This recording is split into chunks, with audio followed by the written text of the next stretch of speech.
Hello everyone. कैसे हैं आप लोग। उम्मीद करता हूं कि आप लोग अच्छे होंगे, स्वस्थ होंगे और अपनी परीक्षा की तैयारी में बहुत ही मन से लगे होंगे। दोस्तों, जैसा कि आपको पता है कि हमारे चैनल पे हिस्ट्री और ज्योग्राफी के वीडियो लुसेंट के अपलोड हो गए हैं, ठीक है। अब हम इसी के क्रम में एक और विषय आज से शुरू कर रहे हैं जो कि होगा पॉलिटी, ठीक है। दोस्तों, आपको मैंने ये चैनल के बारे में बताया हूँ कि इसमें मैं आपको सारे विषयों, मैक्सिमम विषयों को प्रोवाइड करने की कोशिश करूँगा, ठीक है। बट इसमें जो जो हम सब्जेक्ट कवर करेंगे वो एग्ज़ाम के हिसाब से हम ऐसे उसको कवर करेंगे कि अगर आप हमारे उस वीडियो को देख लोगे तो उस विषय से संबंधित आपके पास कोई भी डाउट नहीं रह जाएगा, ठीक है। तो इसी को ध्यान में रखते हुए हमने अपना हिस्ट्री शुरू कर चुका है, वो हमारे चैनल पे अपलोड है, उसका एक अलग प्लेलिस्ट बना हुआ है। वैसे ही मैंने ज्योग्राफी को भी शुरू किया हुआ है, उसका भी एक अलग प्लेलिस्ट बना हुआ है, ठीक है। तो अब हम आज से शुरू करेंगे पॉलिटी, ठीक है, जो हमारे चैनल पे एक अलग प्लेलिस्ट बन जाएगा और इसमें लुसेंट के जितने भी पॉलिटी से मोस्ट इम्पॉर्टेंट क्वेश्चन हमारे एग्जाम में आ सकते हैं वो हम पूरा इसमें अच्छे से आपको एक्सप्लेन करके बताएंगे, ठीक है। तो अगर आपको पॉलिटी अच्छे से पढ़ना है तो आप हमारे चैनल को सब्सक्राइब कर लीजिए ताकि हम आपको हर एक वीडियो टाइम पे दे सकें और आप उसका लाभ उठा सको, ठीक है। और आपके लिए पॉलिटी एग्ज़ाम में हवा बन जाए, ठीक है। चलिए, तो इसी के साथ हम इस वीडियो की यहाँ पे शुरुआत करते हैं, ठीक है। दोस्तों, ये देखिए लुसेंट में चैप्टर नंबर 5 है भारतीय संविधान, ठीक है। चलिए, सबसे पहले आपको ये जानना जरूरी है कि संविधान जरूरी क्यों होता है, ठीक है। देखिए दोस्तों, जैसे क्या है कि हमारे देश को अगर सही से नियम के हिसाब से, ठीक है, नियम और कानून के हिसाब से चलना है तो उसके लिए संविधान बहुत ज़रूरी है, ठीक है। तो संविधान की ज़रूरत इसलिए है कि हमें अपने देश को नियम और कानून के तहत चलाना है, ठीक है। ओके, उसके बाद अब हम शुरू करेंगे यहाँ से भारतीय संविधान के विकास का संक्षिप्त इतिहास, ठीक है।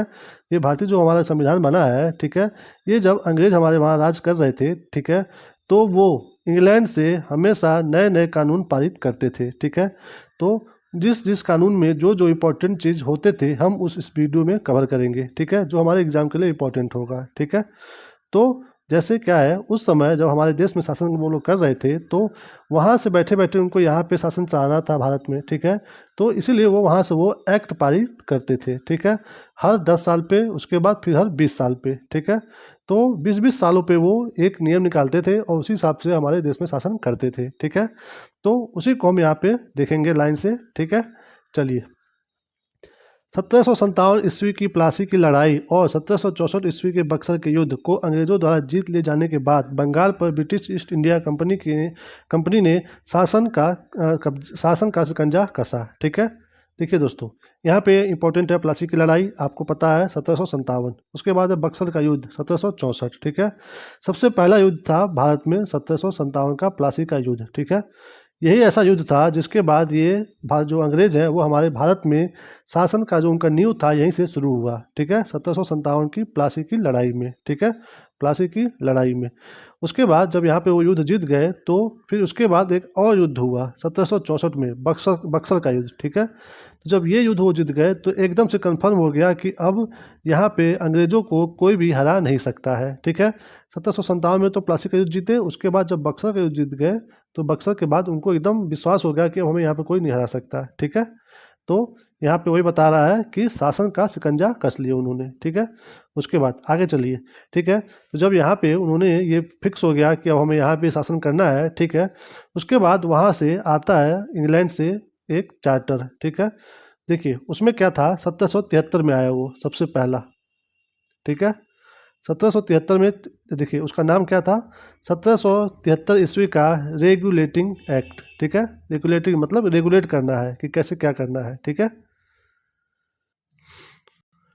इस अधिनियम का अत्यधिक संवैधानिक महत्व है। जैसे पहला, भारत में ईस्ट इंडिया कंपनी के कार्यों को नियमित नियंत्रित करने की दिशा में ब्रिटिश सरकार द्वारा उठाया गया यह पहला कदम था, ठीक है, पहला कदम था ये 1773 में। उसके बाद इसके द्वारा पहली बार कंपनी के प्रशासनिक और राजनीतिक कार्यों को मान्यता मिली, ठीक है। इसके द्वारा केंद्रीय प्रशासन की नींव रखी गई, ठीक है।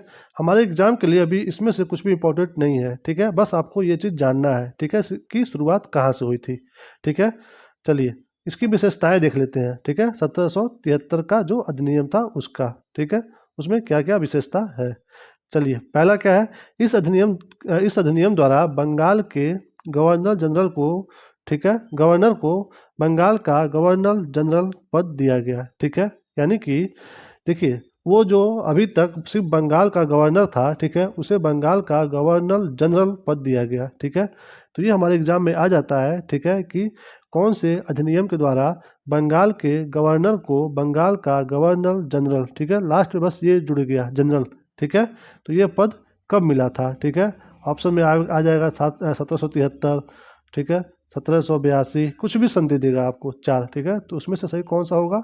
1773। ठीक है, भारत का मतलब जो बंगाल में गवर्नर था वो हो गया बंगाल का गवर्नर जनरल। ठीक है, चलिए उसके बाद तथा मुंबई एवं मद्रास के गवर्नर को इसके अधीन किया गया। ये हमारे लिए इम्पोर्टेंट नहीं है। ठीक है, इस एक्ट के तहत बनने वाले प्रथम गवर्नर जनरल जो थे वो थे लॉर्ड वारेन हेस्टिंग्स। ठीक है, तो ये हमारे लिए इम्पोर्टेंट हो जाता है। ठीक है, कि भारत का जो बंगाल में गवर्नर जनरल था वो कौन था? ठीक है, गवर्नर जनरल वो थे लॉर्ड वारेन हेस्टिंग्स। ठीक है, लॉर्ड वारेन हेस्टिंग्स।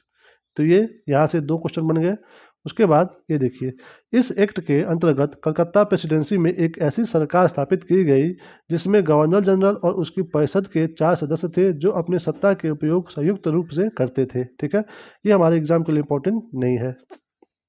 आगे चलिए, इस अधिनियम के अंतर्गत कलकत्ता में 1774 ईस्वी में एक उच्चतम न्यायालय की स्थापना की गई। ठीक है, ये दोस्तों इंपॉर्टेंट क्वेश्चन बन जाता है, मोस्ट इंपॉर्टेंट। ठीक है, सबसे पहले यहाँ से क्वेश्चन क्या बनेगा? ठीक है, कि हमारे देश में, ठीक है, सबसे पहली बार उच्चतम न्यायालय यानी कि सुप्रीम कोर्ट एक तरह से, ठीक है, जो आज प्रेजेंट टाइम में दिल्ली में है, वो जो है सबसे पहले हमारे देश में किस राज्य में बना था? ये क्वेश्चन बन के आ सकता है। ठीक है, तो वो बना था कहाँ पे? कलकत्ता में। ठीक है, एक क्वेश्चन तो यहाँ से ये बन सकता है कि सबसे पहले सुप्रीम कोर्ट किस राज्य में बना था? तो वो बना था कलकत्ता में। एक क्वेश्चन ये आ सकता है कि हमारे देश में सुप्रीम कोर्ट की स्थापना किस सन में हुई थी? ठीक है, तो वो हुई थी 1774 ईस्वी में। ठीक है, तो यहाँ से 2 क्वेश्चन हुआ।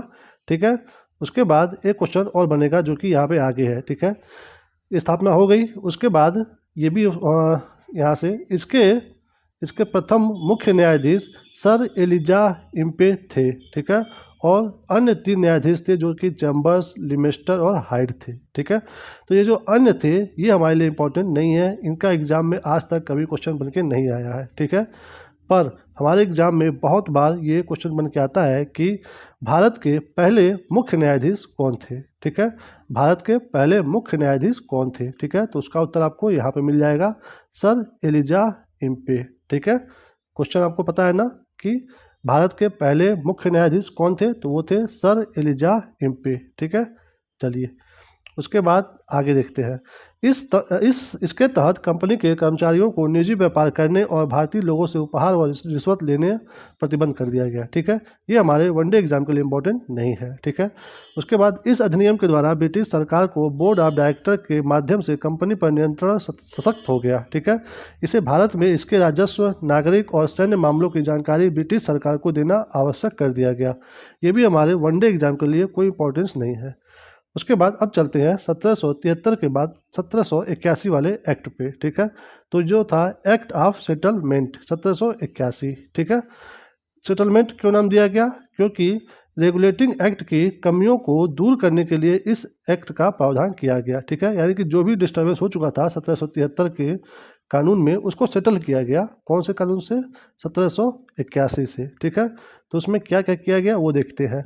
इस एक्ट के अनुसार कलकत्ता की सरकार को बंगाल, बिहार, उड़ीसा के लिए भी विधि बनाने का अधिकार प्रदान किया गया। ठीक है, तो दोस्तों यहाँ से क्वेश्चन बन सकता है आपको, ठीक है, कि कौन से अधिनियम के द्वारा, ठीक है, बंगाल, बिहार और उड़ीसा को भी कलकत्ता सरकार को विधि बनाने का अधिकार दिया गया। ठीक है, दोस्तों मैं आपको एक बात और बता दूं, ठीक है, कि अगर यहाँ से इस टॉपिक से अगर आपके वनडे एग्जाम में प्रश्न बनते हैं तो वो ज़्यादातर आपको टफ कैटेगरी में क्वेश्चन माना जाएगा। ठीक है ना, जैसे आपके वनडे एग्जाम में इजी, मॉडरेट और टफ क्वेश्चन आते हैं ना, तो अगर इस टॉपिक से, संविधान के इस टॉपिक से अगर क्वेश्चन आपके एग्जाम में आता है तो वो टफर साइड में जाएगा। ठीक है, तो इसलिए आपको ये वाला जो टॉपिक है ये थोड़ा ध्यान से पढ़ना है। ठीक है, क्योंकि इससे बनेंगे टफ क्वेश्चन। ठीक है, चलिए यहाँ पे देखते हैं। ठीक है, तो टफ क्वेश्चन कैसे बनेगा, ठीक है, कि कौन से अधिनियम के द्वारा, ठीक है, कलकत्ता की सरकार को बंगाल, बिहार और उड़ीसा के विधि बनाने का अधिकार दिया गया, ठीक है। तो उसका उत्तर क्या होगा, 781 का एक्ट, ठीक है, 1781 का एक्ट, ठीक है। चलिए आगे देखिए, 1784 ईस्वी का पिट्स इंडिया एक्ट, ठीक है। देखिए 1784 में इंग्लैंड के वो जो प्रधानमंत्री थे वो थे पिट्स, ठीक है। तो उनका जो एक्ट आया था वो 1784 में आया था, ठीक है। तो अब देखते हैं इसमें क्या क्या प्रावधान आया था, ठीक है, जो हमारे एग्जाम के लिए इम्पोर्टेंट है। इस एक्ट के द्वारा दोहरे प्रशासन का प्रारंभ हुआ, ठीक है। मतलब कौन कौन दोहरे शासन, एक थे बोर्ड ऑफ डायरेक्टर, ठीक है, जिनका काम था व्यापारिक मामलों के लिए, ठीक है, यानी कि वो व्यापारिक मामलों को देखते थे।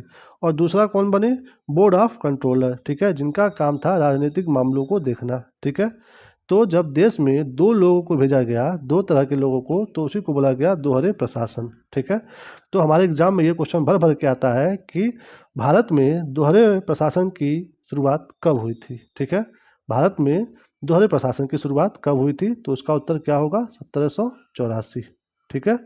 तो आपको यहाँ से ये क्वेश्चन बनेगा, ठीक है, जरूर बनेगा, ये ध्यान रखिएगा, ठीक है। दोहरे प्रशासन की शुरुआत कब हुई थी, 1784 में, ठीक है। चलिए उसके बाद है 1793 ईस्वी का चार्टर अधिनियम, ठीक है, चार्टर अधिनियम 1793 का। इसमें क्या है, इसके द्वारा नियंत्रण बोर्ड के सदस्यों तथा कर्मचारियों के वेतन आदि को भारतीय राजस्व में से देने जाने की व्यवस्था की गई। तो ये हमारे वनडे एग्जाम के लिए इम्पोर्टेंट नहीं है, ठीक है। आगे चलिए, 1813 ईस्वी का चार्टर अधिनियम, ठीक है, ये इम्पोर्टेंट अधिनियम है, ठीक है। इसमें क्या है, इस अधिनियम की मुख्य विशेषता है कंपनी के अधिकार पत्र को 20 वर्षों के लिए बढ़ा दिया गया, ठीक है। दोस्तों जैसा कि आपको पता है कि हमारे जो देश में शासन करने आए थे इंग्लैंड से, तो वो एक कंपनी आई थी, ठीक है। पूरा इंग्लैंड जो है देश या फिर वहाँ के राजा चाहे वहाँ का पार्लियामेंट नहीं आया था। ये आपको यहाँ पे बता दूं मैं कि जो इंग्लैंड से जो आकर के हमारे वहाँ सबसे पहले शासन किए थे वो एक नॉर्मल सी इंग्लैंड की कंपनी थी, ठीक है, नॉर्मल सी कंपनी। तो वो पहली बार आकर के यहाँ पे शासन कर रही थी सबसे पहले पहले शुरू में, ठीक है। सोचिए एक मतलब एक नॉर्मल सी कंपनी, ठीक है, प्राइवेट कंपनी, सोचिए वो आकर के हमारे देश में शासन कर रही थी इंग्लैंड के नाम पे, ठीक है। तो ये देखिए कंपनी के अधिकार पत्र को 20 वर्षों के लिए बढ़ा दिया गया, ठीक है। तो वहाँ से जो कंपनी के जो मेन मालिक सब इंग्लैंड में बैठे थे, उन्होंने उस कंपनी को, जैसे मान लीजिए यहाँ पे आदमी आए हैं इंग्लैंड यहाँ से इंग्लैंड से, मान लीजिए कंपनी यहाँ पे आए हैं, ठीक है। तो यहाँ पे जो आदमी आए हैं कंपनी के, तो इनके भी तो हेड होंगे ना यहाँ पे इंग्लैंड में, ठीक है। तो वो यहाँ से पत्र जारी करते थे वहाँ पे, ठीक है। तो उन्होंने जो वहाँ पे बैठे बैठे थे इंग्लैंड में, उन्होंने अधिकार पत्र 20 वर्षों के लिए बढ़ा दिया, ठीक है। तो ये हमारे लिए इंपॉर्टेंट नहीं है। कंपनी के भारत के साथ व्यापार करने के एकाधिकार को छीन लिया गया, ठीक है। देखिए अभी तक ये था ना कि कंपनी जो है अकेले भारत के साथ व्यापार करेगा, ठीक है, सिर्फ और सिर्फ कंपनी ही, ईस्ट इंडिया कंपनी ही। तो ये अधिकार ये छीन लिया गया इससे, ठीक है, इंग्लैंड में जो वहाँ पे लोग बैठे थे उनके द्वारा, ठीक है।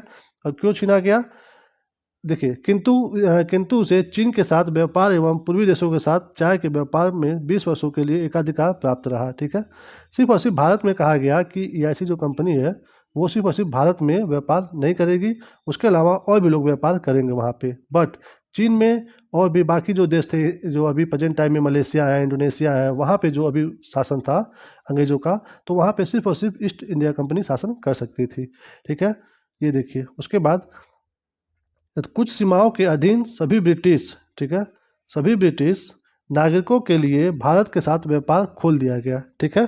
तो यही वजह है कि जो ईस्ट इंडिया कंपनी यहाँ पे शासन कर रही थी, तो ये कहा गया कि सिर्फ आप ही नहीं भारत में शासन करोगे या फिर व्यापार करोगे, जो इंग्लैंड के जो व्यापारी लोग हैं वो लोग भी जा करके वहाँ पे आराम से व्यापार कर सकते हैं, ठीक है। तो ये हमारे एग्जाम के लिए इंपॉर्टेंट नहीं है, बस मैं आपको समझा दे रहा हूँ कि आपको थोड़ा सा ये हिस्ट्री सब चीज़ें पता होना चाहिए, ठीक है।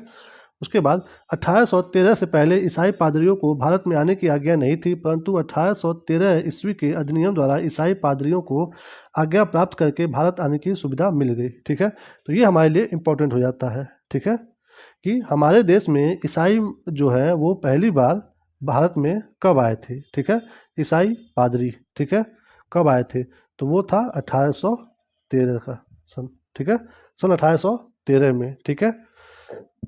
देखिए उनका एक जो सबसे मेन पर्पस था वो था भारतीय लोगों को ज़्यादा से ज़्यादा ईसाई बनाना, ठीक है। और ये मतलब उनकी पीठ पीछे का इरादा था, ठीक है, कि सबको ईसाई बनाना। और सामने से वो लोग क्या कहते थे कि हमने क्यों बुलाया है, कि हम यहाँ के लोगों को इंग्लिश सिखाना चाहते हैं, ठीक है, ताकि यहाँ पे जो लोग इंग्लिश सीख लेंगे और हम बाहर से आएंगे तो हम दोनों लोग के बीच में अच्छे से संवाद हो पाएगा और हम यहाँ पे अच्छे से व्यापार कर पाएंगे, ठीक है। तो सामने से बहाना ये था, बट पीठ पीछे उनका ये भी एक रहस्य मतलब एक था, ठीक है, कि उनको क्या करना था, अपने धर्म को फैलाना था, ठीक है। तो याद रहे 1813 में ईसाई आए थे यहाँ पे। चलिए, उसके बाद है 1833 ईस्वी का चार्टर अधिनियम। इस अधिनियम की मुख्य विशेषता क्या क्या ये देखते हैं। इसके द्वारा कंपनी के व्यापारिक अधिकार पूर्णतः समाप्त कर दिए गए, ठीक है। कंपनी के व्यापारिक अधिकार पूर्णतः समाप्त, ठीक है। तो ये एग्जाम में क्वेश्चन बन सकता है, ठीक है, कि ईस्ट इंडिया कंपनी के जो व्यापार के अधिकार थे भारत में वह किस सन में समाप्त हो गए, ठीक है। तो उसका उत्तर होगा 1833, ठीक है। याद रहे, व्यापारिक अधिकार 1833 में पूर्णतः समाप्त हो गया, ठीक है। 1813 में था ना कि हाँ आप कर सकते हैं आधा और बाकी आप चीन में पूरा कर सकते हैं, बट 1833 में जा करके ये कहा गया कि आप व्यापारिक अधिकार पूरा पूरा आपका समाप्त है, ठीक है। अब आप व्यापार मत करो, सिर्फ और सिर्फ वहाँ पे प्रशासन करो बस वहाँ पे, ठीक है। अब कंपनी का कार्य ब्रिटिश सरकार की ओर से मात्र भारत का शासन करना रह गया था, ठीक है, वही बात। तो ये अभी तक जो पहला पॉइंट और दूसरा पॉइंट है ये हमारे एग्जाम के लिए उतना इंपॉर्टेंट नहीं है, बस बट ये तीसरा पॉइंट बहुत इंपॉर्टेंट है। बंगाल के गवर्नर जनरल को भारत का गवर्नर जनरल कहा गया, ठीक है। अभी तक जो सिर्फ और सिर्फ बंगाल का जो गवर्नर जनरल था, अब उसे कहा गया पूरे भारत का गवर्नर जनरल, ठीक है। जो सिर्फ और सिर्फ अभी एक कोने में एक राज्य का गवर्नर जनरल था वो बना पूरे भारत का गवर्नर जनरल, ठीक है। तो ये इम्पोर्टेंट हो जाता है कि किस अधिनियम के द्वारा बंगाल के गवर्नर जनरल को भारत का गवर्नर जनरल कहा गया। तो उसका उत्तर क्या होगा, 1833, ठीक है, 1833। उसके बाद अब चलते हैं, बम्बई तथा मद्रास की परिषदों की विधि निर्माण शक्तियों को वापस ले लिया गया, ये इंपॉर्टेंट नहीं है। विधि परामर्श हेतु गवर्नर जनरल की परिषद में विधि सदस्य के रूप में चौथे सदस्य को शामिल किया गया, ठीक है। तो ये भी वनडे एग्जाम के लिए मतलब टफ क्वेश्चन बन जाता है, ठीक है, कि मतलब कौन से अधिनियम के द्वारा, ठीक है, यहाँ पे देखिए कौन से अधिनियम के द्वारा गवर्नर जनरल की परिषद में एक विधि सदस्य को जोड़ा गया, ठीक है। ये वनडे एग्जाम के लिए टफ क्वेश्चन है, तो उसका होगा 1833, ठीक है। कौन से अधिनियम के द्वारा गवर्नर जनरल की परिषद में एक विधि सदस्य को जोड़ा गया, तो वो होगा 1833, ठीक है। चलिए, उसके बाद छठवें नंबर पे क्या है, भारत में दास प्रथा को विधि विरुद्ध घोषित कर दिया गया तथा 1843 ईस्वी में उसका उन्मूलन कर दिया गया, ठीक है। तो यहाँ से इंपॉर्टेंट क्वेश्चन क्या बनेगा कि भारत से दास प्रथा का उन्मूलन किस सन में हुआ था, ठीक है। दास प्रथा का उन्मूलन भारत से किस सन में हुआ था, ठीक है। तो वो हुआ था 1843 में, ठीक है। याद रखिएगा, मोस्ट इंपॉर्टेंट क्वेश्चन है ये, ठीक है। दास प्रथा का उन्मूलन 1843 ईस्वी में, ठीक है। उसके बाद अधिनियम की धारा 87 के तहत कंपनी के अधीन पद धारण करने के लिए किसी व्यक्ति को धर्म, जन्मस्थान, मूल वंश या रंग के आधार पर अयोग्य न ठहराने जाने का उपबंध किया गया। मतलब कि कंपनी में किसी भी व्यक्ति को रखा जाएगा तो उसको उसका धर्म, जात, रंग ये सब नहीं देखा जाएगा, ठीक है। तो ये हमारे एग्जाम के लिए इंपॉर्टेंट नहीं है। गवर्नर जनरल की परिषद को, ठीक है, हटाते हैं पहले, ठीक, गवर्नर जनरल की परिषद को राजस्व के संबंध में पूर्ण अधिकार प्रदान करते हुए गवर्नर जनरल को संपूर्ण देश के लिए एक ही बजट तैयार करने का अधिकार दिया गया। ये इंपॉर्टेंट हमारे वनडे एग्जाम के लिए नहीं है। भारतीय कानूनों का वर्गीकरण किया गया तथा इस कार्य के लिए विधि आयोग की नियुक्ति की व्यवस्था की गई। ये भी इंपॉर्टेंट हमारे वनडे के लिए नहीं है। 1834 में लॉर्ड मैकाले की अध्यक्षता में प्रथम विधि आयोग का गठन किया गया, ठीक है। तो ये फिर से इंपॉर्टेंट क्वेश्चन यहाँ से बनेगा, ठीक है, कि भारत में प्रथम विधि आयोग का गठन किसके द्वारा मतलब कब किया गया था, ठीक है।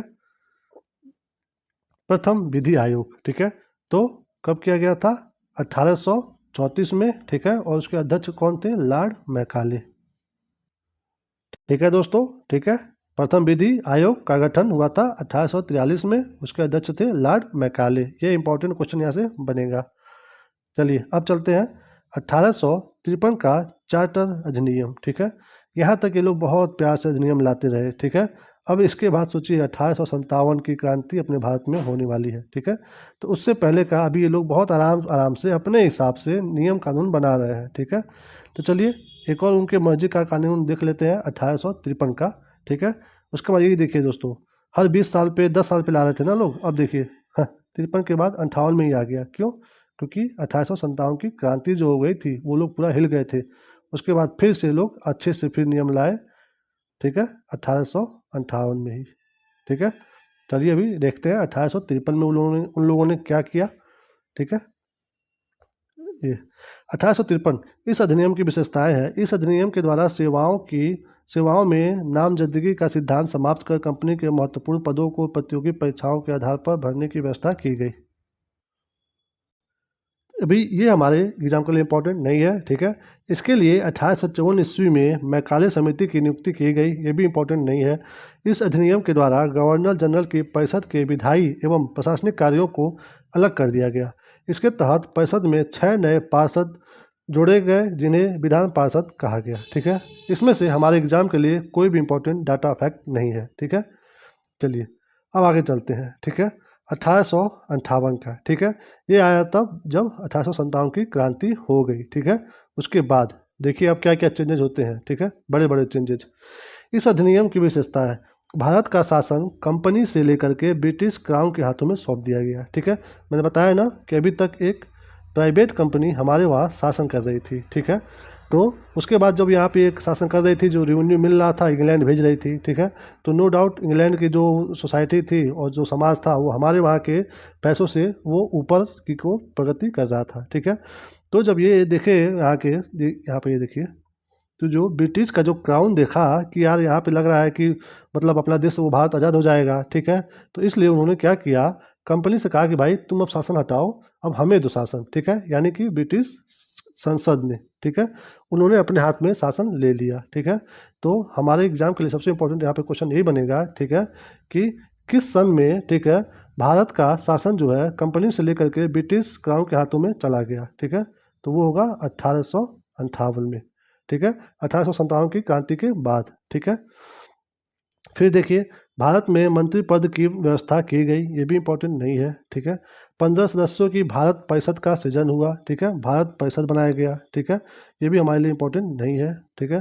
भारतीय मामलों पर ब्रिटिश संसद का सीधा नियंत्रण स्थापित किया गया, ठीक है। यानी कि भारतीय मामलों पर ब्रिटिश संसद का सीधा नियंत्रण, वही जो मैं बता रहा हूँ ना, कंपनी को हटा करके ब्रिटिश जो संसद थी वो अब आ गई मेन पिक्चर में, ठीक है। उसके बाद आगे देखिए, भारतीय मामलों पर ब्रिटिश संसद का सीधा वो नियंत्रण स्थापित हो गया, ठीक है। उसके बाद मुगल सम्राट के पद को समाप्त कर दिया गया, ठीक है। तो ये मोस्ट इंपॉर्टेंट यहाँ से प्रश्न बनेगा, ठीक है, कि कौन से अधिनियम के द्वारा, ठीक है, भारत से मुगल सम्राट का जो पद था वो समाप्त किया गया, ठीक है। तो कौन सा अधिनियम होगा, वो होगा 1858 का अधिनियम, ठीक है, ये इंपॉर्टेंट है। चलिए और देखते हैं अब इसके बाद 6वें नंबर पे, इस अधिनियम के द्वारा बोर्ड ऑफ डायरेक्टर तथा बोर्ड ऑफ कंट्रोल को समाप्त कर दिया गया, ठीक है। तो ये क्यों समाप्त किया गया, क्योंकि ये प्राइवेट कंपनी के थे ना, ये जो आदमी थे ये EIC जो प्राइवेट कंपनी थी उसके आदमी थे, तो इसलिए ब्रिटिश संसद ने इस पद को ही समाप्त कर दिया, ठीक है। ये हमारे एग्जाम के लिए इंपॉर्टेंट नहीं है, ठीक है। उसके बाद 7वें नंबर पे, भारत में शासन संचालन के लिए ब्रिटिश मंत्रिमंडल में एक सदस्य के रूप में भारत के सचिव, ठीक है, भारत के राज्य सचिव यानी कि secretary of state for India की नियुक्ति की गई, ठीक है। तो यहाँ पे हमारे एग्जाम के लिए इंपॉर्टेंट क्वेश्चन बन सकता है, ठीक है, कि भारत के राज्य सचिव, ठीक है, भारत के राज्य सचिव की नियुक्ति कौन से अधिनियम के द्वारा की गई थी, ठीक है। तो वो होगा 1858, ठीक है। यानी कि कंपनी के जो दो आदमी थे यहाँ पे, ठीक है, यहाँ पे बोर्ड ऑफ डायरेक्टर और बोर्ड ऑफ कंट्रोल, इनको हटा करके संसद ने क्या किया, अपना एक आदमी भेजा जिसे नाम दिया भारत के राज्य सचिव, ठीक है। अब वो सारा प्रशासन वही संभालेगा, ठीक है।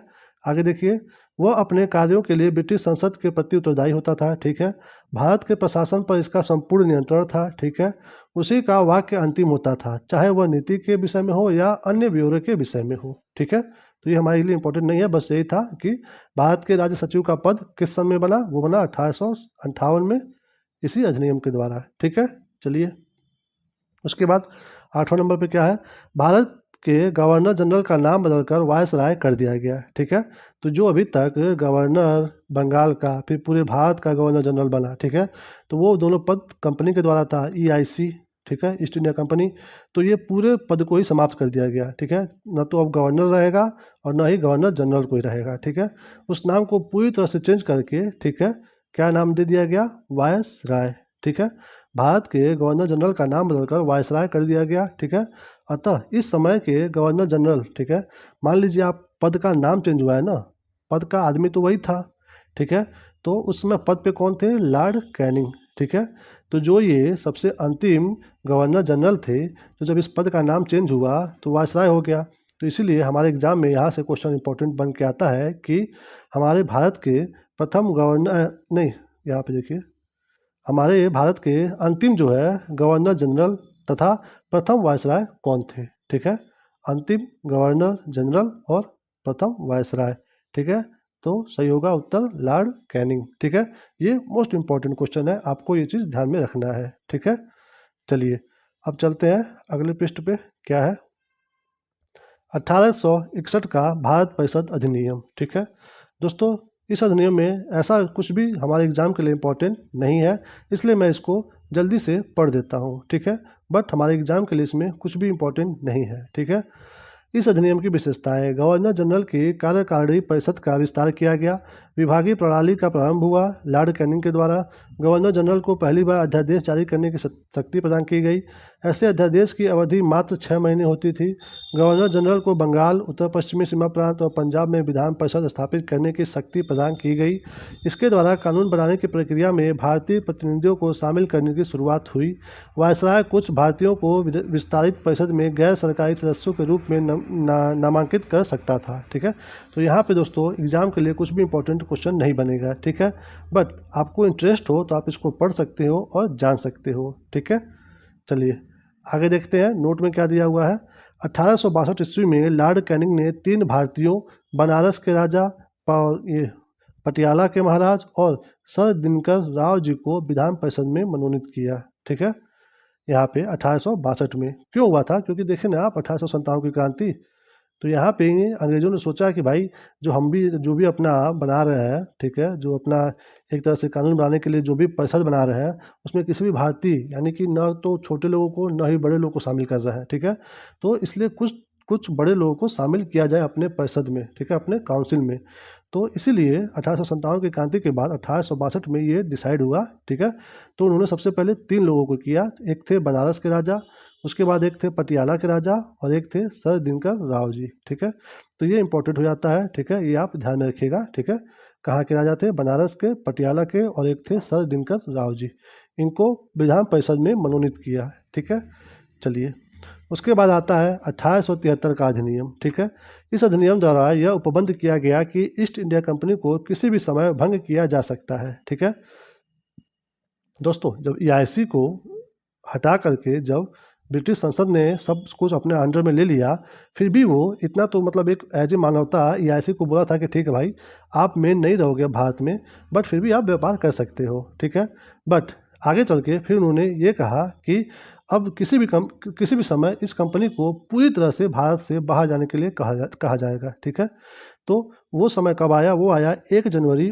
1884 ईस्वी को ईस्ट इंडिया कंपनी को औपचारिक रूप से भंग कर दिया गया। ठीक है, तो ये हमारे एग्जाम के लिए क्वेश्चन बन जाएगा कि EIC यानी कि ईस्ट इंडिया कंपनी को, ठीक है, औपचारिक रूप से कब भंग किया गया था। ठीक है, तो वो किया गया था 1800, ठीक है, 1884 में। ठीक है, 1884 में। ठीक है, तो यहीं पे जब ये औपचारिक रूप से कंप्लीट जब भंग कर दिया गया, तो दोस्तों आप शायद पढ़े होंगे 1885 में एक अपने वहाँ पार्टी बनती है। ठीक है, कांग्रेस पार्टी। ठीक है, 1885 में, तो इसके एक जो अध्यक्ष थे वो एक अंग्रेज, वो मतलब अंग्रेज ही थे वो। ठीक है, तो अब आपके उसके नाम बताने हैं मुझे कमेंट सेक्शन में। ठीक है, तो जब सोचिए जब कंपनी को भंग कर दोगे आप, तो जो उसके आदमी रहेगा वो गुस्सा होगा ना थोड़ा बहुत। ठीक है, तो वही गुस्सा होकर के 1885 में भारत में कांग्रेस का जब गठन हुआ था, तो उसमें उसने सहयोग किया था। ठीक है, तो आप हमको बताइएगा कि वो कौन थे वो। ठीक है, 1885 में कांग्रेस का जो स्थापना हुआ था। ठीक है, चलिए अभी देखिए ये शाही अधिनियम, ठीक है, शाही उपाधि अधिनियम। इस अधिनियम द्वारा गवर्नर जनरल के केंद्रीय कार्यकारिणी में छठे सदस्य की नियुक्ति कर उसे लोक निर्माण विभाग का कार्य सौंपा गया। 28 अप्रैल 1876 ईस्वी में एक घोषणा द्वारा महारानी विक्टोरिया को भारत की साम्राज्ञी घोषित किया गया, ठीक है। तो ये ऊपर का लाइन इम्पोर्टेंट नहीं है, ठीक है, यहाँ से ये इम्पोर्टेंट है, ठीक है, कि किस वर्ष में महारानी विक्टोरिया को भारत की साम्राज्ञी घोषित किया गया, ठीक है, किस वर्ष में। तो ये याद रखिएगा 1876 में, ठीक है। वो इंग्लैंड की तो महारानी थी ही, ये घोषित हो गया कि अब वो भारत की भी महारानी है, ठीक है। किस सन में? 1876 में। वो कौन थी? महारानी विक्टोरिया, ठीक है। चलिए उसके बाद ये देखिए 1892। जैसे दोस्तों क्या है ना कि आप सोच रहे होंगे कि एक महारानी बन रही हैं और एक अभी वहाँ का पार्लियामेंट भी है, ठीक है। तो जैसे हम आपको बता दे रहे हैं शॉर्ट में, जैसे अपने वहाँ एक राष्ट्रपति है ना और एक प्रधानमंत्री हैं, ठीक है। वैसे ही इंग्लैंड में क्या होता है कि कोई भी राष्ट्रपति नहीं है, ठीक है, वहाँ पे सिर्फ प्रधानमंत्री हैं। राष्ट्रपति कौन है? जो उस देश के पुराने वो थे, राजा थे, ठीक है। तो उन्हीं के परिवार के जो भी सदस्य आगे मतलब पैदा होते जाते हैं और उनकी जो पीढ़ी आगे बढ़ती जाती है, तो उन्हीं को उस देश का राष्ट्रपति मान लिया जाता है, ठीक है। तो उनका चुनाव नहीं होता है, ठीक है। इंग्लैंड में चुनाव होता है सिर्फ और सिर्फ प्रधानमंत्री का। अपने वहाँ तो जो प्रधानमंत्री का चुनाव होता है फिर राष्ट्रपति का भी होता है ना, बट वहाँ पे ये फिक्स है कि उसी राजा के परिवार के लोगों को ही एज ए राष्ट्रपति माना जाएगा, ठीक है। तो इसीलिए यहाँ पे ये चीज़ ध्यान देने वाली बात है कि महारानी जो विक्टोरिया थी वहाँ की, उन्हें भारत का भी मतलब महारानी घोषित कर दिया गया, ठीक है। चलिए 1892 ईस्वी का भारत परिषद अधिनियम, ठीक है। इस अधिनियम की मुख्य विशेषताएं क्या है?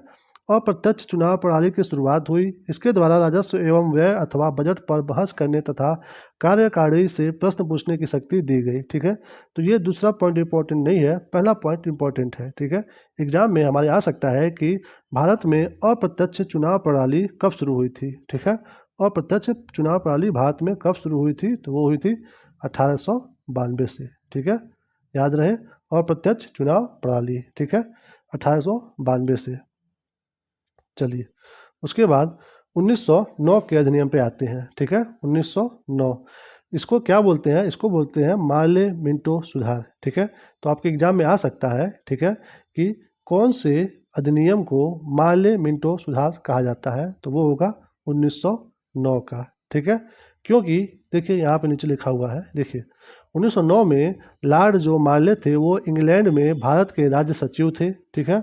और जो मिंटो थे वह भारत के वायसराय थे, ठीक है। तो एक थे राज्य सचिव, एक थे वायसराय। इन दोनों ने मिल करके 1909 का अधिनियम जो है उसको लाया था, इसीलिए इस अधिनियम को बोलते हैं मार्ले मिंटो सुधार, ठीक है। तो ध्यान रहे किस वर्ष के अधिनियम को बोलते हैं मार्ले मिंटो सुधार? वो बोलते हैं 1909 के, ठीक है। तो ये ध्यान रखिएगा, ये आपके एग्जाम के इम्पोर्टेंट हो सकता है। चलिए आगे बढ़ते हैं और देखते हैं कि इस अधिनियम में सबसे मेन विशेषता क्या है, ठीक है। हमारे हिस्ट्री में दोस्तों ना इस अधिनियम के बाद से मतलब बहुत ही ज़्यादा चेंज हमारे समाज में आना शुरू हो जाता है, ठीक है। तो ये देखिए 1909 में सबसे पहले उन्होंने क्या किया, ठीक है। आप जब देखोगे कि इन्होंने मुस्लिम समुदाय के लिए एक पृथक प्रतिनिधित्व का उपबंध किया, ठीक है। क्योंकि अब यहाँ पे ये अंग्रेज हमें भारतीय लोगों को बांटना चाहते थे, ठीक है। इसलिए उन्होंने ये कहा कि अब इस देश में मुस्लिम समुदाय के लिए एक अलग जो है एक नेता उठेगा, ठीक है। मतलब एक क्षेत्र में मुस्लिम लोगों के लिए एक अलग नेता उठेगा और उसको सिर्फ और सिर्फ मुस्लिम लोग ही वोट देंगे, ठीक है। इससे क्या होगा, हमारा देश हिंदू मुस्लिम में बटेगा ना। तो वो चीज़ शुरुआत यहीं से हुई थी 1909 के अधिनियम से, ठीक है। उसके बाद देखिए उसी को आगे मतलब यहाँ पे एक्सप्लेन किया हुआ है कि इसके अंतर्गत मुस्लिम सदस्यों का चुनाव मुस्लिम मतदाता ही कर सकते थे, ठीक है। इसलिए इस अधिनियम के तहत पहली बार विधायिका में कुछ निर्वाचन प्रतिनिधि की मंजूरी हुई, ठीक है। ये इंपॉर्टेंट नहीं है बट आपको ये बस जानना है, ठीक है। उसके बाद इस प्रकार इस अधिनियम ने सांप्रदायिकता को वैधानिकता प्रदान की, ठीक है। वही मैं जो बता रहा हूँ कि हिंदू और मुस्लिम का शुरू हुआ यहीं से, ठीक है। और लॉर्ड मिंटो को सांप्रदायिक निर्वाचन का जनक के रूप में जाना गया, ठीक है।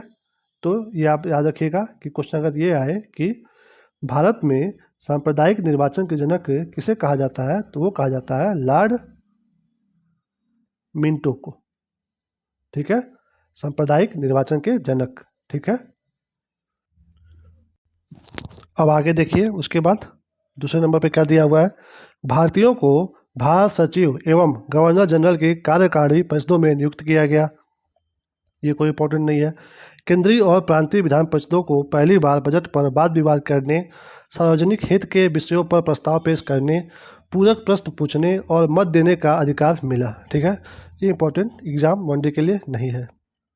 उसके बाद प्रांतीय विधान परिषदों की संख्या में वृद्धि की गई, ये भी इंपॉर्टेंट नहीं है। फिर आता है ये इंपॉर्टेंट 5वां नंबर,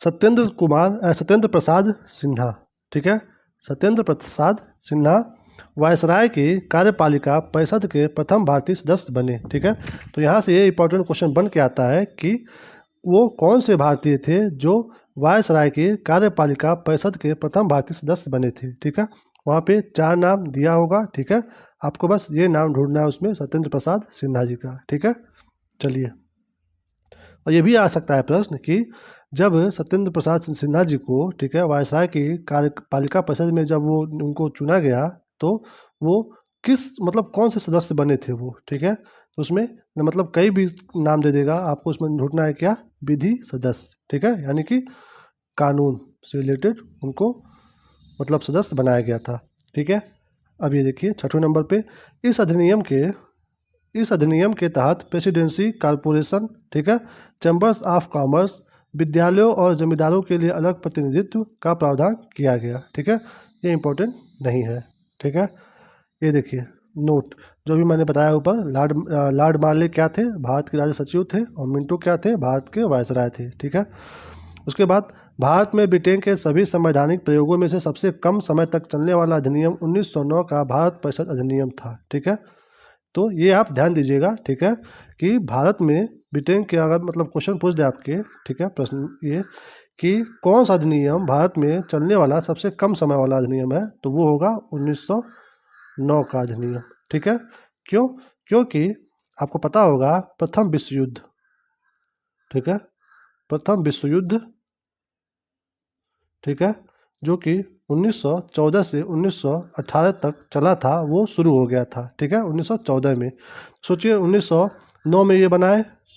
ठीक है, यहाँ पे ये देखिए 1909 में बना है और 1914 में ही प्रथम विश्व युद्ध शुरू हो गया, तो फिर यहाँ से वो जो अधिनियम था वो उतना ज़्यादा कारगर साबित नहीं हो पाया। ठीक है, इसलिए ये अगर प्रश्न आपको आए कि सबसे कम समय तक चलने वाला कौन सा अधिनियम था, तो आप एक बार याद कर लीजिएगा। ठीक है, प्रथम विश्व युद्ध को, और उससे पहले का जो अधिनियम है यानी कि 1909 वही है। ठीक है, चलिए अब चलते हैं 1919 का भारत शासन अधिनियम। ठीक है, जिसको हम लोग कहते हैं मॉन्टेग्यू चेम्सफोर्ड सुधार। ठीक है, मॉन्टेग्यू चेम्सफोर्ड सुधार। तो ये भी आप ध्यान दीजिएगा कि अगर एग्जाम में आ जाए कि कौन से अधिनियम को मॉन्टेग्यू चेम्सफोर्ड सुधार कहते हैं, तो वो है 1919 का सुधार। ठीक है, 1919 का। ठीक है, अभी मैंने बताया ना कि जो प्रथम विश्व युद्ध चला था वो 1914 से 1918 तक चला था। ठीक है, इसलिए 1909 वाला जो है वो लंबा नहीं चल पाया। तो जैसे ही 1918 में जब समाप्त हुआ, तो फिर से 1919 में ही, देख रहे हो आप ना, यहाँ पे बनाए, नहीं चल पाया, 14 में शुरू हो गया, 18 में प्रथम विश्व युद्ध समाप्त हुआ, तो उन्होंने अगला नियम 1919 में फिर से निकाला। ठीक है, जिसे नाम दिया मॉन्टेग्यू चेम्सफोर्ड सुधार। ठीक है, तो इसमें सबसे पहले उन्होंने क्या किया, ये देखिए, इस अधिनियम की विशेषता देखिए, केंद्र में द्विसदनात्मक विधायिका की स्थापना की गई। प्रथम जो था वो था राज्य परिषद तथा दूसरा था केंद्रीय विधान परिषद। ठीक है, ये कहाँ पे बनाए थे उन्होंने, सेंट्रल, केंद्र में, यानी कि आज का जो प्रेजेंट टाइम में हमारा, ठीक है, संसद में लोकसभा है और राज्यसभा है। ठीक है, उसकी शुरुआत 1919 के अधिनियम से ही होती है। ठीक है, केंद्र में द्विसदनात्मक, ठीक है, राज्य परिषद और केंद्रीय विधानसभा। ठीक है, फिर यहाँ पे जो आगे दिया है, राज्य परिषद के सदस्यों की संख्या 60 थी। ठीक है दोस्तों, संख्या 60 थी, 34 निर्वाचित थे उसमें। ठीक है, 5 साल के लिए चुने गए थे। फिर केंद्रीय में 104 थे निर्वाचित। ठीक है, 144 में से 40 मनोनीत थे। ये सब दोस्तों इंपॉर्टेंट हमारे एग्जाम के लिए नहीं है। ठीक है, कि कितने थे, कितने निर्वाचित थे, कितने मनोनीत थे, ये इंपॉर्टेंट नहीं है। ठीक है, ये देखिए दोनों सदनों के अधिकार समान थे, ये भी नहीं इंपॉर्टेंट है। इनमें सिर्फ एक अंतर था, बजट पर स्वीकृति प्रदान करने का अधिकार निचले सदन को था, ये भी इंपॉर्टेंट नहीं है। ठीक है, फिर देखिए प्रांतों में द्वैध शासन प्रणाली का प्रवर्तन किया गया। ठीक है, देखिए ये तो केंद्र में हो गया ना, ऐजे जैसे अभी लोकसभा राज्यसभा है। ठीक है, उसके बाद राज्यों में क्या क्या हुआ। ठीक है, राज्यों में बनाया गया, ये देखिए प्रांतों में द्वैध शासन प्रणाली को शुरू किया गया। ठीक है, यहाँ भी द्वैध शासन किस टाइप का, प्रांतों में द्वैध शासन के जनक जो है वो लियोनस कार्टियस है। ठीक है, तो दोस्तों अगर ये एग्जाम में आ जाए, ठीक है, कि प्रांतों में द्वैध शासन के जनक कौन है, तो उसका उत्तर होगा लियोनस कार्टियस। ठीक है, लियोनस कार्टियस। ठीक है, उसके बाद जो प्रांतों में हुआ था द्वैध शासन, वो कैसे हुआ था, वो हुआ था प्रांतीय जो विषय था, यानी कि कौन कौन से मैटर जो है एक राज्य में हो सकते हैं, उनको हम लोग बांट दिए थे। ठीक है, दो पार्ट में, कौन कौन से, आरक्षित विषय और हस्तांतरित। ठीक है, यानी कि कुछ ऐसे मैटर थे जो आरक्षित थे। ठीक है, जो कि मतलब जो अंग्रेज सरकार थी उनके द्वारा देखा जाता था, और एक था हस्तांतरित। ठीक है, वो राज्य के जो लोग चुनाव जीत करके आते थे उनके द्वारा दिखाया जाता था। ठीक है, तो यहाँ पे विषय दिया गया है कि आरक्षित में क्या थे, जो अंग्रेजों के पास ही थे वो थे वित्त, भूमि कर, अकाल, मतलब इतने सारे जो थे वो उनके पक्ष में थे। और ये जो हस्तांतरित विषय है, जो इसमें शिक्षा पुस्तकालय, ये संग्रहालय, तौल माप, ये सब, तो ये हमें जानना नहीं है। ठीक है, इसका कोई मतलब नहीं है हमारे एग्जाम के लिए। ठीक है, तो आप इसको छोड़ सकते हैं। ठीक है, फिर आगे चलिए।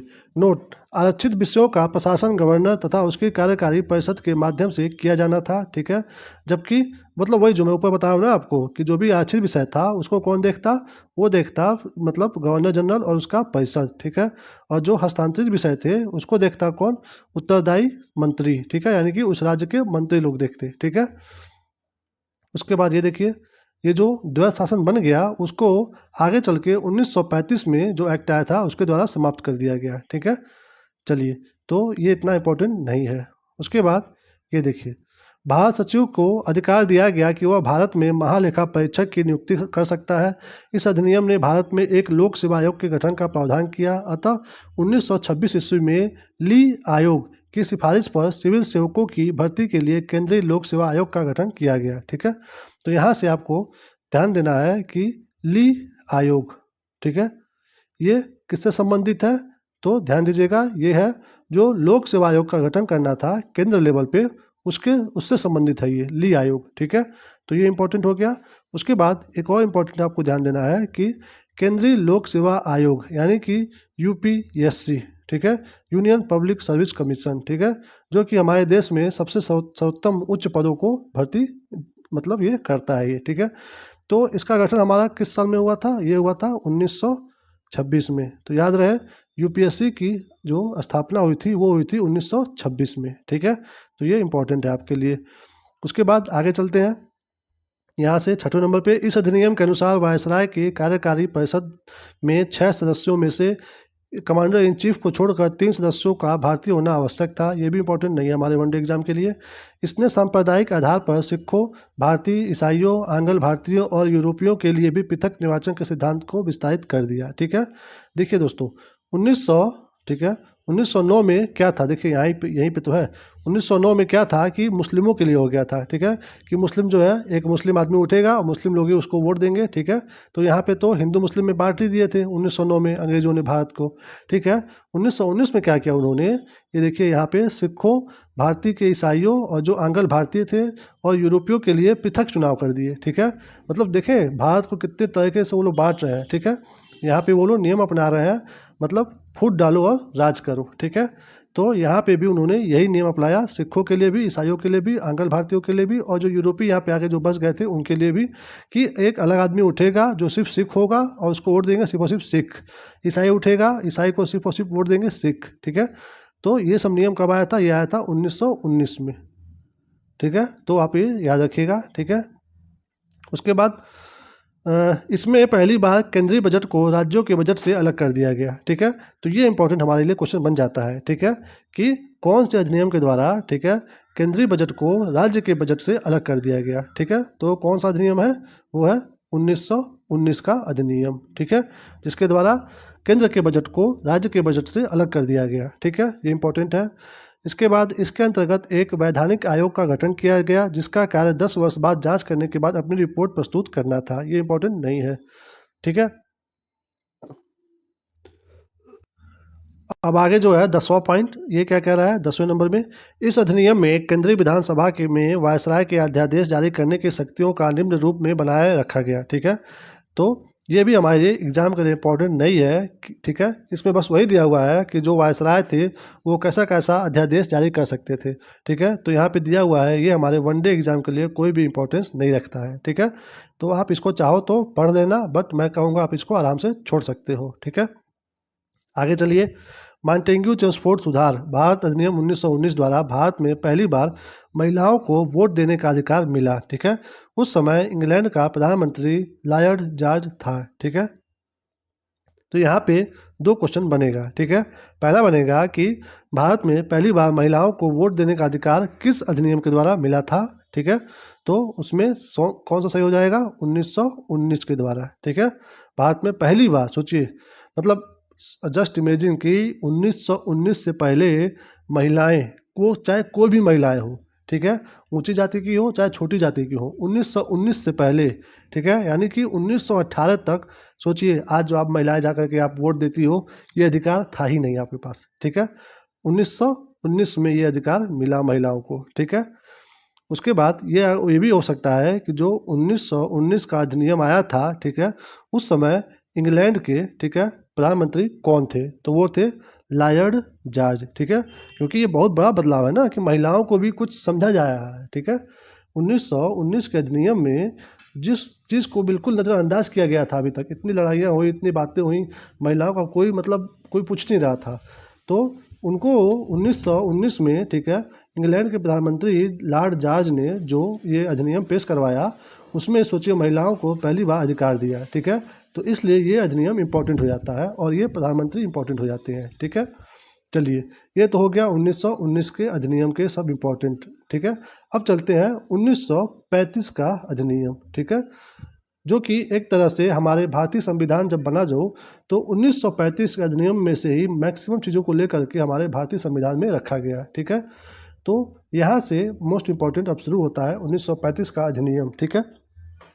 बट हम इसको पढ़ेंगे, बट उसी पे ध्यान देंगे हम जो हमारे वनडे एग्जाम के लिए इंपॉर्टेंट होगा, ठीक है। बाकी चीज़ों को मैं ज़्यादा एक्सप्लेन नहीं करूँगा क्योंकि ऑलरेडी ये वीडियो इतना लंबा हो चुका है, ठीक है। 1935 का अधिनियम में अगर पूरे एक एक लाइन को डिटेल में अगर बताऊँगा तो फिर बहुत लंबा वीडियो बनता जाएगा जिसका कोई मतलब नहीं है वनडे एग्जाम के लिए, ठीक है। चलिए, उसके बाद 1935 का अधिनियम, ठीक है, ये साइमन कमीशन की रिपोर्ट पे आया था ये, ठीक है। मान लीजिए साइमन कमीशन, ठीक है, यहाँ पे साइमन कमीशन आपने पढ़ा होगा, ठीक है। ये कब आए थे भारत में साइमन कमीशन, ये आए थे 1928 में, ठीक है। जो कि साइमन कमीशन जब आया था 1928 में, तो उसमें उस कमीशन में एक भी भारतीय नहीं थे, इसीलिए भारत में नारा लगाया गया कि साइमन वापस जाओ। 1935 का भारत शासन अधिनियम, ठीक है, इसमें दोस्तों वनडे एग्जाम के लिए आपको बहुत ही कम प्रश्न मिलेंगे यहाँ से, ठीक है। तो इसलिए हम इसको वनडे एग्जाम की तरह से ही देखेंगे, ठीक है। ज़्यादा लंबा वीडियो हो जाएगा अगर हम इसको पूरे डिटेल में कवर करेंगे तो, ठीक है। दोस्तों ये देखिए यहाँ पे लिखा हुआ है कि इसमें 1935 का जो अधिनियम था उसमें 321 अनुच्छेद थे, 10 अनुसूचियाँ थी, ठीक है, और इसके प्रमुख विशेषताएं इस प्रकार है, ठीक है। तो ये इंपॉर्टेंट हमारे वनडे एग्जाम के लिए बिल्कुल नहीं है, ठीक है। अखिल भारतीय संघ, ठीक है, इसमें 11 ब्रिटिश प्रांत थे, 6 जो है चीफ कमिश्नर के क्षेत्रों थे, ठीक है। दोस्तों ये आप पूरा पढ़िए यहाँ पे, ठीक है, कुछ भी वनडे एग्जाम के लिए इंपॉर्टेंट नहीं है, ठीक है। चलते हैं अपने अगले यहाँ पे पेज पे, ये देखिए प्रांतीय स्वायत्तता। इस अधिनियम के द्वारा प्रांतों में द्वैत शासन व्यवस्था का अंत कर उन्हें एक स्वतंत्र स्वशासित संवैधानिक आधार प्रदान किया गया, ठीक है। अभी हमने पिछले ही पढ़ा था कि 1935 में, ठीक है, 1935 में ही जो हमने पढ़ा था कि द्वैत शासन जो है समाप्त कर दिया गया था, ठीक है। चलिए, उसके बाद आगे देखिए केंद्र में द्वैत शासन की स्थापना, ठीक है। यहाँ पे इसका बस ये देखिए, नहीं, यहाँ पे केंद्र में जो द्वैत शासन हुआ था उसमें जहाँ पे ये इंपॉर्टेंट लाइन नहीं है, बट यहाँ पे देखिए इसके तहत परिसंघ सूची, प्रांतीय सूची और समवर्ती सूची का निर्माण हुआ, ठीक है। आप पढ़े होंगे कि हमारे संविधान में 3 जो है सूची दी गई हुई है, ठीक है, 3 सूची, ठीक है। जिसमें एक है केंद्र सूची, राज्य सूची और समवर्ती सूची। ठीक है, तो उसका भी हम लोग सबसे पहली बार इसमें 1935 में उल्लेख देखते हैं। ठीक है, तो अगर ये क्वेश्चन आए कि सबसे पहली बार सूचियाँ किसमें बताई गई थी, तो वो 1935 के अधिनियम में। ठीक है, परिसंघ, प्रांतीय और समवर्ती सूची। ठीक है, फिर उसमें बता रहा है कि परिसंघ में सूची में क्या है, प्रांत में क्या है, समवर्ती में क्या है। ये हमारे वनडे एग्जाम के लिए इंपॉर्टेंट नहीं है। ठीक है, उसके बाद यहाँ से आप यहाँ तक आ जाओगे ये पूरा पढ़ते हुए, तो यहाँ भी वनडे एग्जाम के लिए इंपॉर्टेंट कुछ भी नहीं है यहाँ पे। ठीक है, बस वो बता रहा है कि कैसे कैसे उसमें सूची में क्या था। ठीक है, ये देखिए, फिर यहाँ पे आपके वनडे एग्जाम के लिए इंपॉर्टेंट नोट में है 1935 के अधिनियम के बारे में नेहरू और अंबेडकर जी की उक्ति, यानी कि 1935 के बारे में नेहरू जी ने और अंबेडकर जी ने क्या कहा है वो देखते हैं। ठीक है, उसमें सबसे ज़्यादा इम्पोर्टेंट है नेहरू जी के बारे में। ठीक है, जो कि उन्होंने 1935 का जो अधिनियम आया था, ठीक है, उसको उन्होंने कहा गुलामी का अधिकार पत्र। ठीक है, तो अगर एग्जाम में आ जाए कि 1935 के अधिनियम को किसने गुलामी का अधिकार पत्र कहा, तो वो कहे थे नेहरू जी। ठीक है, कौन कहा था? नेहरू जी। उसके बाद नेहरू जी ने उसको एक और चीज़ कहा, वो ये कहा एक कार जिसमें ब्रेक तो है पर इंजन नहीं है। ठीक है, ठीक है, यानी कि बिना इंजन वाली हम लोगों को गाड़ी दे दी गई है अंग्रेजों के द्वारा। ठीक है, वो ऐसा इसलिए कहे हैं कि इंजन नहीं है क्योंकि इतना सब कुछ नियम दिए उन लोगों ने, बट सारा अभी भी कंट्रोल उन्हीं लोगों के हाथों में था। ठीक है, ब्रेक बहुत है, इंजन नहीं है। ठीक है, तो ये दोनों बात बोले थे नेहरू जी। ठीक है, यहाँ पे अंबेडकर जी की इतनी लंबी ये लाइन है, ये यहाँ पे इंपॉर्टेंट हमारे वनडे एग्जाम के लिए नहीं है। ठीक है, उसके बाद ये देखिए संघीय न्यायालय की व्यवस्था। ठीक है, यानी कि प्रेजेंट टाइम में जो, ठीक है, सुप्रीम कोर्ट है, यानी कि संघीय न्यायालय की स्थापना वो कब हुई थी? वो हुई थी इसी अधिनियम में 1935 में। ठीक है, 1935 में। ये भी हमारे वनडे के लिए इंपॉर्टेंट नहीं है। ठीक है, ब्रिटिश संसद की सर्वोच्चता। ठीक है, ये भी हमारे वनडे एग्जाम के लिए इंपॉर्टेंट कुछ भी नहीं है इसमें। ठीक है, उसके बाद ये देखिए भारत परिषद का अंत। ठीक है, जो परिषद हमने मतलब अंग्रेज़ों ने 1858 में बनाया था, ठीक है, भारत परिषद नाम से, उसे वो 1935 में समाप्त कर देते हैं। ठीक है, तो आप इसको याद रखिएगा कि भारत परिषद जो है 1858 में जो बना था उसको कब समाप्त किया गया? 1935 में। ठीक है, तो ये इम्पोर्टेंट है आपके लिए, भारत परिषद का अंत 1935। उसके बाद ये देखिए सांप्रदायिक निर्वाचन पद्धति का विस्तार। ठीक है, तो देखा आपने कैसे 1909 में मुस्लिमों के लिए लाए, 1919 में वो किसके लिए लाए? वहाँ पे ईसाई के लिए लेके आए, और फिर वो ईसाई के लिए, फिर आंग्ल भारतीय लोगों के लिए। ठीक है, तो इसके लिए लेके आए। उसके बाद 1935 में क्या किए कि वो दलितों के लिए लेके आए। ठीक है, साथ ही साथ महिलाओं के लिए भी लेकर के आए और मजदूरों को लेके आए। यानी कि एक ऐसा क्षेत्र होगा जहाँ पे दलित उठेगा बस, और उसको वोट देंगे सिर्फ दलित। ऐसा क्षेत्र होगा जहाँ पे महिलाएं उठेंगी और उसको वोट भी सिर्फ महिलाएं देंगी। ठीक है, मजदूर उठेगा और उसको वोट भी सिर्फ मजदूर देंगे। ठीक है, मतलब हमारे समाज को कई तरह से बांटने का पूरा प्रयास किया गया था उनके द्वारा। ठीक है, उसके बाद ये भी हम मतलब ठीक है आप इसको जानेगा, हमारे वनडे एग्जाम के लिए इंपॉर्टेंट नहीं है। इस अधिनियम में प्रस्तावना का अभाव था, ये भी इंपॉर्टेंट वनडे के लिए नहीं है। इसके द्वारा बर्मा को भारत से अलग कर दिया गया, अदन को इंग्लैंड के औपनिवेशिक कार्यालय के अधीन कर दिया गया, और बरार को मध्य प्रांत में शामिल कर दिया गया। ठीक है, तो ये हमारे वनडे के लिए इंपॉर्टेंट यहाँ से क्वेश्चन बन सकता है कि बर्मा, ठीक है, जो प्रेजेंट टाइम में आज म्यांमार है, ठीक है, म्यांमार, ठीक है, वो कब आज़ाद हुआ था हमारे भारत से? यानी कि ये पहले भारत में ही था म्यांमार। ठीक है, तो ये कब आज़ाद हुआ? ये बर्मा हुआ था 1935 में। तो ध्यान दीजिएगा, अगर क्वेश्चन आ जाए कि बर्मा को भारत से कब अलग किया गया था, तो वो किया गया था 1935 में। ठीक है, उसके बाद ये अदन तो नहीं इंपॉर्टेंट है, बट ये बरार, ठीक है, मध्य प्रांत में शामिल कर लिया गया था। ठीक है, मध्य प्रांत मतलब प्रेजेंट टाइम में जो मध्य प्रदेश है उसमें बरार एक एरिया है, वहाँ उसको शामिल किया गया था 1935 में। ठीक है, तो ये भी उतना इंपॉर्टेंट नहीं है। ठीक है, बट इन तीनों में, बर्मा में, अदन में और बरार में सबसे ज़्यादा इंपॉर्टेंट है बर्मा। ठीक है, जो कि भारत से अलग हुआ था 1935 में, ये आप याद रखिएगा। उसके बाद 10वें में क्या है? इसके अंतर्गत देश की मुद्रा और साख पर नियंत्रण रखने के लिए भारतीय रिजर्व बैंक की स्थापना की गई, यानी कि RBI. Reserve bank of India. ठीक है, तो आपको याद रखना है कि आरबीआई की स्थापना कब हुई थी, वो हुई थी 1935 में। ठीक है, आरबीआई की स्थापना 1935 में जो अधिनियम आया था उसके द्वारा किया गया था। ठीक है, अब ये देखिए आगे क्या है 11 में। 11 नंबर में है कि इसने मताधिकार का विस्तार किया, लगभग 10% जनसंख्या को मत अधिकार मिल गया था। ठीक है, यानी कि सोचिए 1935 में भी भारत में सिर्फ 10% ही लोग थे जो मतदान कर सकते थे। सोचिए 10% सिर्फ, वो भी 1935 की बात है। ठीक है, तो 11 नंबर बस हमारे जानने के लिए इम्पोर्टेंट है, बट वनडे एग्जाम के लिए ये लाइन भी इम्पोर्टेंट नहीं है। ठीक है, चलिए नोट में क्या दिया हुआ है, भारत सरकार अधिनियम 1935 के कारण बम्बई से सिंध प्रांत का निर्माण हुआ। ठीक है, तो ये भी उतना इम्पोर्टेंट नहीं है। ठीक है, आप इसको छोड़ सकते हो। ठीक है, 1947 में आइए अब। ठीक है, 1947 का भारतीय स्वतंत्रता अधिनियम। ठीक है, ये देखिए दोस्तों यहाँ से यहाँ तक का दिया हुआ है ये। ठीक है, इसमें भी वनडे एग्जाम के लिए कुछ भी इम्पोर्टेंट नहीं है। ठीक है, ये देखिए यहाँ से यहाँ तक।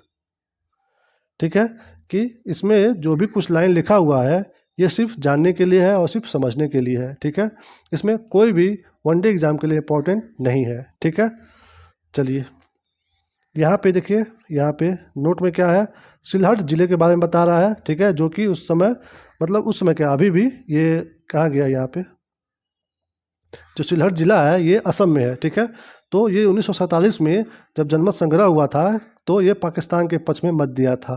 ठीक है, तो ये भी एक तरह से हमारे वनडे एग्जाम के लिए इम्पोर्टेंट नहीं है। ठीक है दोस्तों, ये वीडियो बहुत लंबा होता जा रहा है। ठीक है, इसलिए हम इस वीडियो को यहाँ पे रोक रहे हैं। ठीक है, अब हम आपको ये अगला वीडियो भारतीय संविधान सभा पे लेकर के आएंगे। ठीक है, फिर हम इसको डिटेल्स में देखेंगे। ठीक है, तो अगर आपको ये वीडियो पसंद आया हो तो आप हमारा अगला वीडियो भी इसको देखिएगा। ठीक है, और हाँ, इसके लिए आप हमारे चैनल को सब्सक्राइब कर लीजिए। ठीक है, और इस वीडियो को लाइक कर दीजिए, इस पर कमेंट कर दीजिए। ठीक है, जो हमें मोटिवेट करेगा। ठीक है, अब आपको मिलते हैं अगले वीडियो में। ठीक है, जो कि हमारे चैनल पे होगा अलग प्लेलिस्ट में। ठीक है, जो कि होगा लुसेंट पॉलिटी के नाम से। ठीक है, चलिए मिलते हैं आपको अगले वीडियो में भारतीय संविधान सभा के साथ। ठीक है, तब तक के लिए अपना ख्याल रखिए, अपने एग्जाम पे फोकस करिए, जो कि सबसे मेन चीज़ है प्रोसेस। ठीक है, प्रोसेस पे ध्यान दीजिए, अभी रिजल्ट के बारे में मत सोचिए। ये मैं आपको बार बार कहता हूँ कि रिजल्ट के बारे में मत सोचिए, आप किस तरह से बढ़ रहे हैं उस प्रोसेस पे बस ध्यान दीजिए। ठीक है, चलिए रखते हैं, अब मिलेंगे आपको अगले वीडियो में।